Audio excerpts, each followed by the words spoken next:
Good morning, everybody. How are you? I hope you are fine and healthy at your home and obey to all guidelines of COVID-19. As per you know that we will be explain today chapter number 4 from geography. Today's chapter's title is air. Firstly, ये जो things है इसको मैं आप लोगों को पहले जो भी आज हम जो फैक्टर्स है जिसको हम पढ़ना चाह रहे हैं उसको पहले मैं बोर्ड पर जो है थोड़ा सा आप लोगों को एक्सप्लेन करूंगी. After then we will be discuss in detail. Okay, so let us look at थोड़ा सा प्रॉब्लम. यस, ये ठीक रहेगा. Let us chapter number 4 geography air. आज हमारा चैप्टर जो है वो स्टार्ट हुआ है. तो लुक एट, आज हमारा जो सेक्शन चलेगा वो है इन दिस सीरीज. सबसे पहले तो एयर जो होता है, मेरी बात सुनो, एयर से क्या बनता है? एटमॉस्फेयर होता है.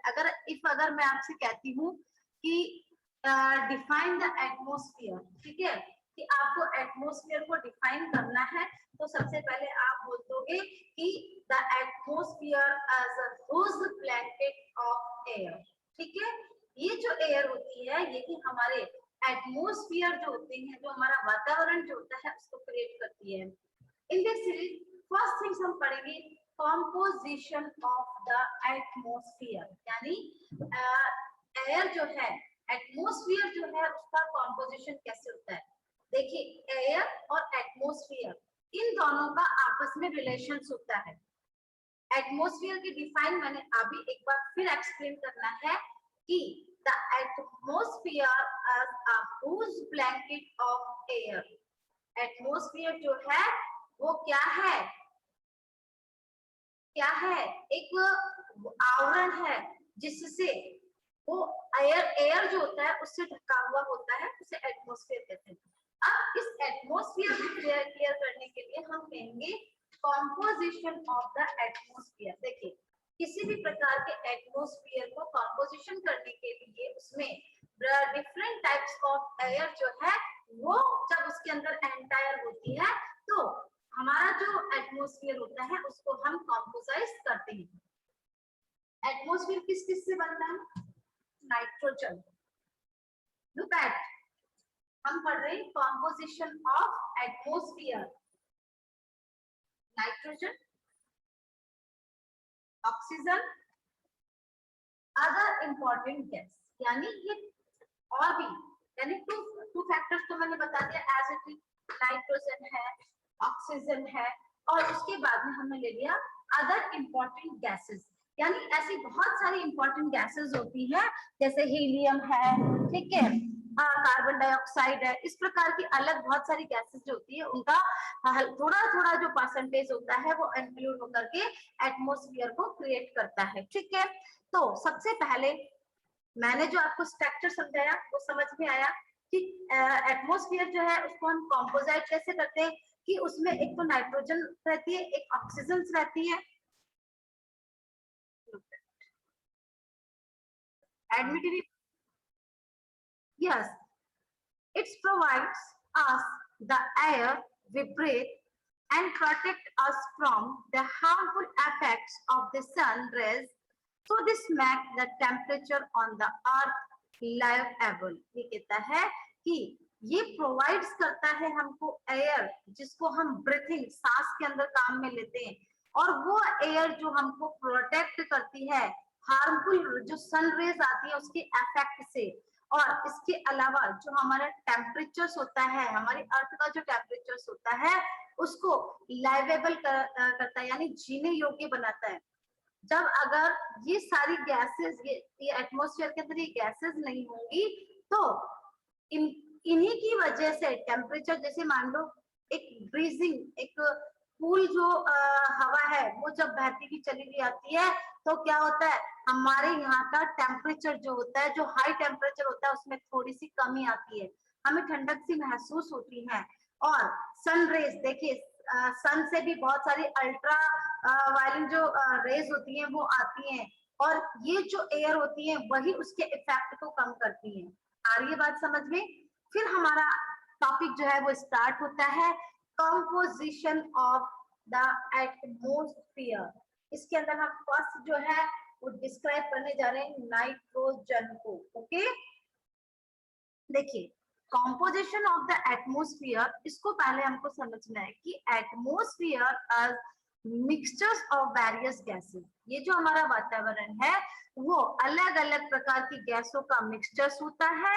इट मेनली कंसिस्ट ऑफ, जो मुख्य रूप से कंसिस्ट होता है नाइट्रोजन। अब नाइट्रोजन का इसके अंदर 78% रेशियो होता है, oxygen 21% and the other gases like organ, carbon dioxide, helium, ozone, hydrogen, ये भी इसके अंदर जो अदर गैसेस है, जिसके अंदर ऑर्गन जो है वह 0.93% होती है, कार्बन डाइऑक्साइड 0.03% होती है, हीलियम, ओजोन और हाइड्रोजन ये 0.04% होती है।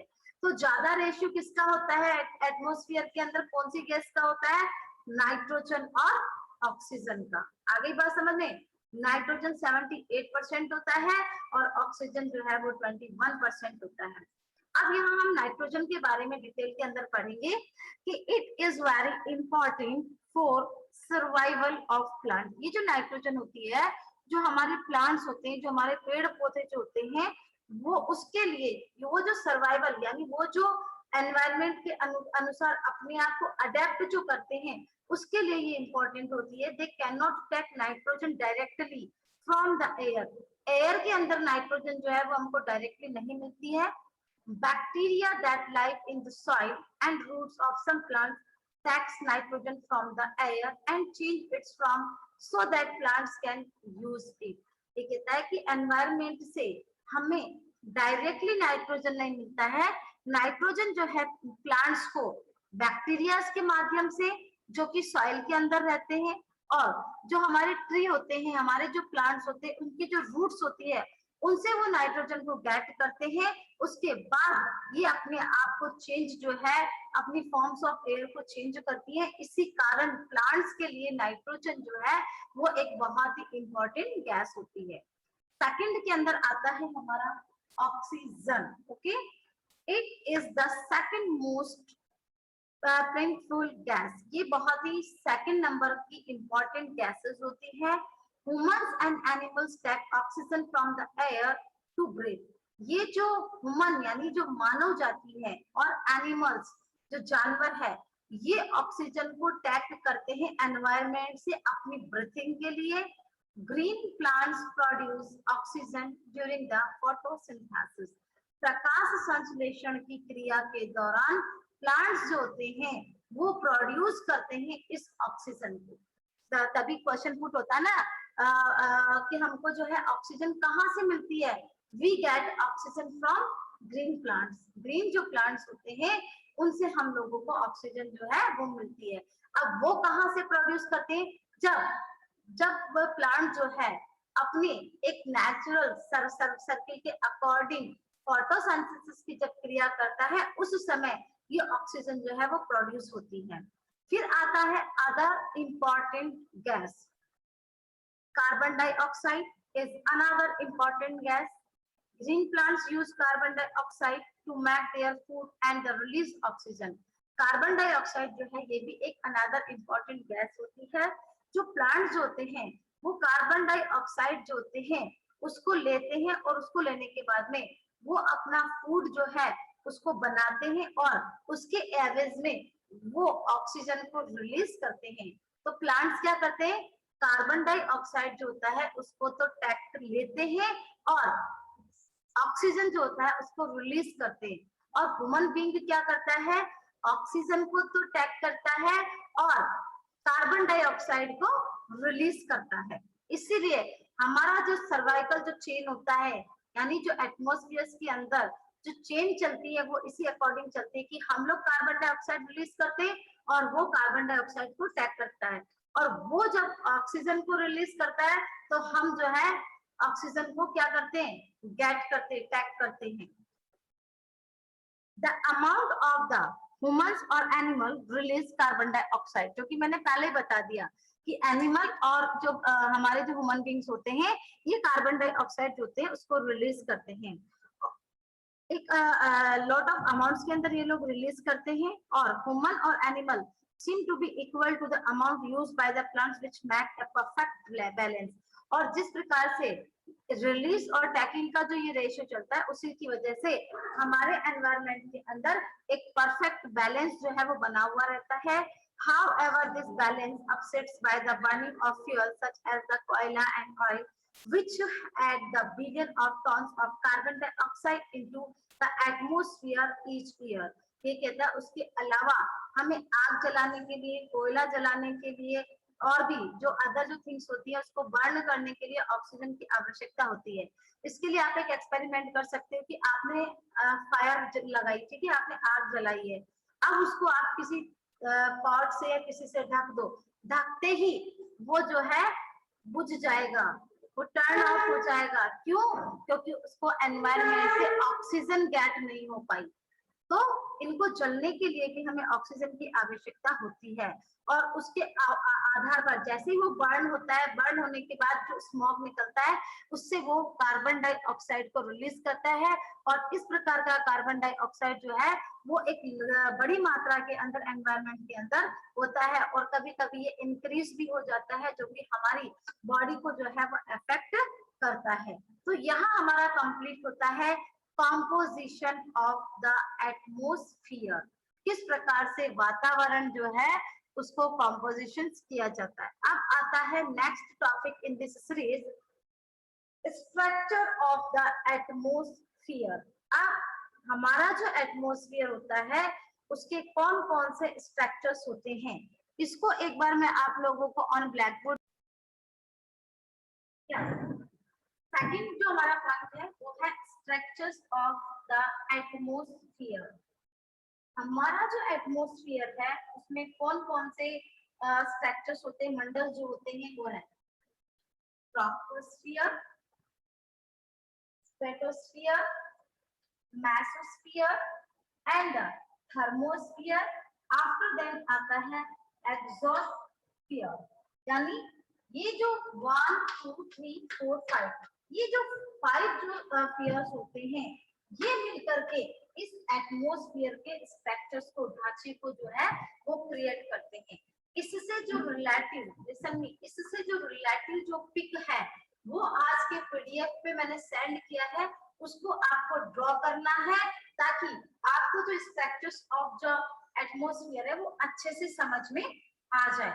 आगे बात समझ में आपको क्या बताया मैंने, स्ट्रक्चर्स ऑफ द एटमॉस्फेयर में ट्रोपोस्फियर, स्ट्रेटोस्फियर यानी शॉक मंडल, समताप मंडल, मेसोस्फियर ये मध्यम मंडल होता है, थर्मोस्फियर और एक्सोस्फियर, ये जो कुछ 5 या 4 जो ऐसे कंपोनेंट होते हैं जिसके द्वारा हमारा जो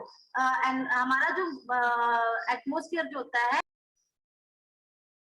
एज पर जो मैंने आपको व्हाइट बोर्ड पर समझाया, ये जो स्ट्रक्चर्स है, स्ट्रक्चर्स ऑफ द एटमॉस्फेयर, ठीक है।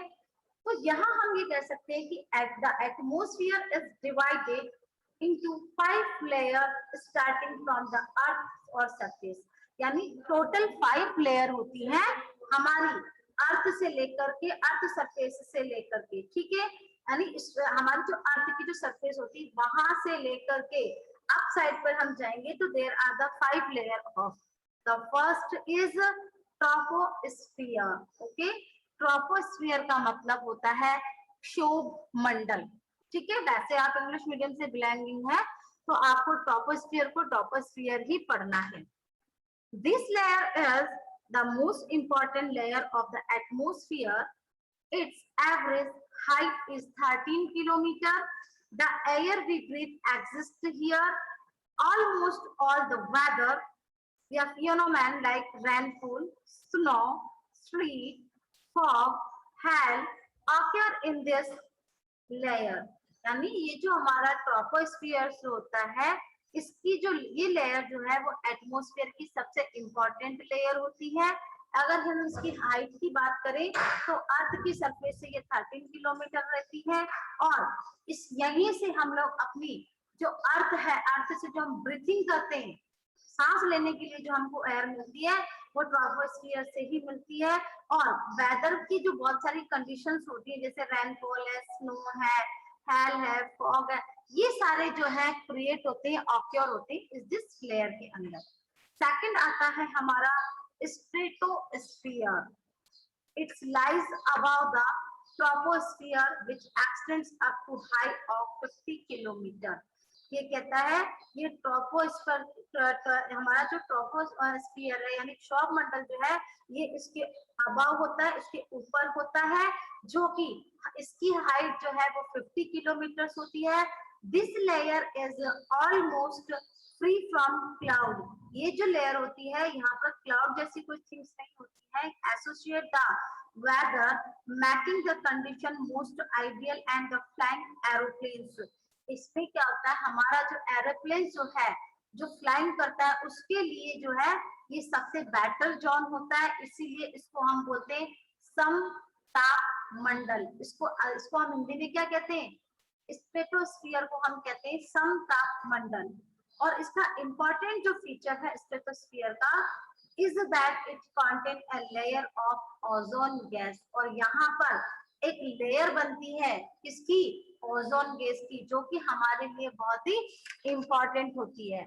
इन दिस सीरीज हमारा जो नेक्स्ट आता है वो आता है मेसोस्फियर। ये एक मध्य मंडल होता है, मिड एवरेज पर होता है।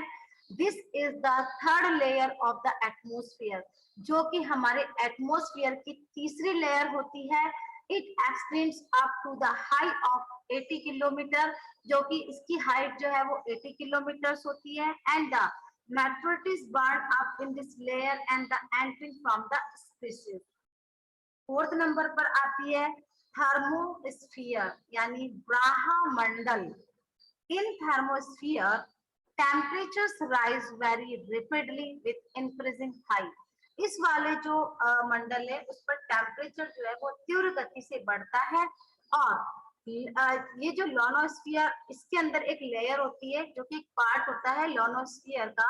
It extends between 80 to 400 kilometre. This layer is help to radio transmissions। in fact radio waves and the transmitted from the earth are the reflected back to the earth by this layer। ये कहता है कि हमारे अंदर, हमारे यहाँ पर जो रेडियो ट्रांसमिशन जो होती है उसके लिए अच्छा होता है। और इसकी जो हाइट होती है वो 80 to 400 किलोमीटर होती है। और इसके अंदर जो ये जो रेडियो वेव्स की जो ट्रांसमिटेड होती है ये अर्थ पर रिफ्लेक्ट होकर के वापस आती है। फिर आता है नेक्स्ट आपका एक्सोस्फियर। एक्सोस्फियर का मतलब होता है बहिर्मंडल। ओके, ये क्या होता है, ये सबसे अप यानी अपर मोस्ट जो हमारी लेयर होती है एटमॉस्फेयर की, इसको हम बोलते हैं एक्सोस्फियर। ओके, ये जो लेयर होती है वो बहुत ही थिन, बहुत ही, इसके अंदर क्या होता है, हमारा जो एयर होता है उसका बहुत ही थिन एक लेयर होती है।